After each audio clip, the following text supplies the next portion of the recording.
How has the coronavirus pandemic affected freedom on the internet? In Edmonton, Bureau Chief Thomas Likness joins us this evening. Thomas?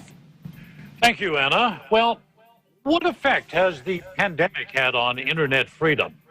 You know, COVID-19 may have turned out to be a computer virus of a different nature. Let me explain. Governments in many countries have used the pandemic as a justification to shape online narratives, censor critical speech, and build new technological systems of social control. Where does all this come from?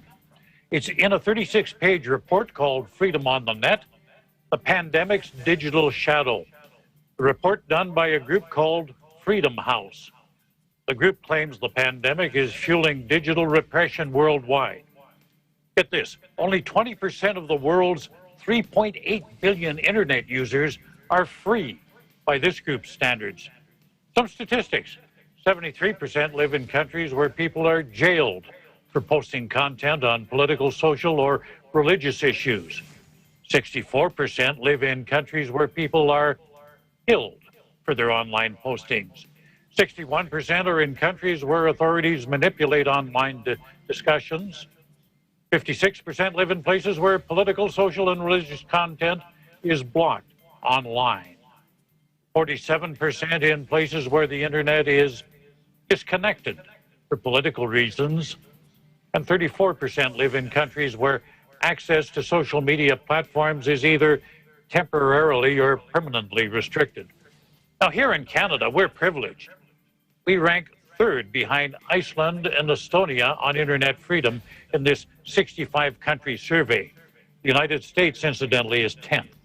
The Philippines, ranked as partly free. Freedom House says the low rating is partly because of the result of a large number of libel cases launched as a result of internet postings. How free do you think you are in the internet?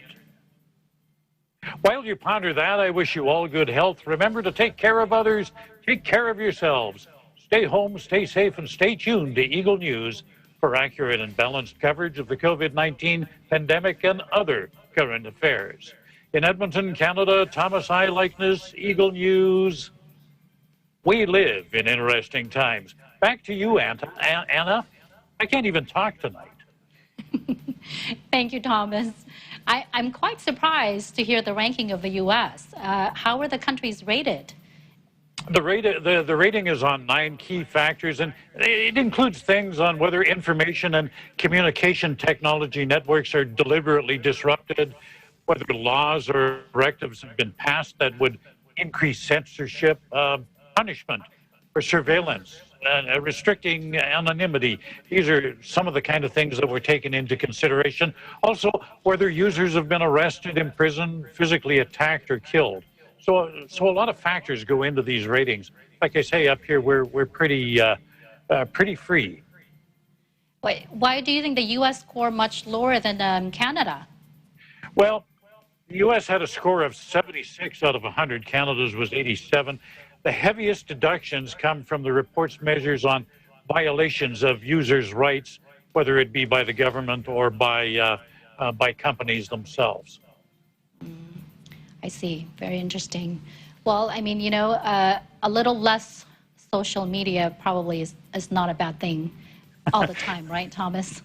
Probably not. But what's frightening, though, is it's not only the social media aspect. It's they start restricting your access to sites that could give you information on something, on any issue. But the government may feel this is not in line with our particular political doctrine, so let's block that. And that's happened, for example, in China, where access to certain sites is just plain blocked. And it goes beyond social media. It could go to scientific sites, other political sites, that sort of thing. Yes, it is unfortunate for them, you know, to not be able to have access to information that they could really help them. So I guess we can still say we're fortunate in the U.S. and Canada. Yeah, you're in the top 10. You're in the top 10, so it's certainly ranked as free. Yes.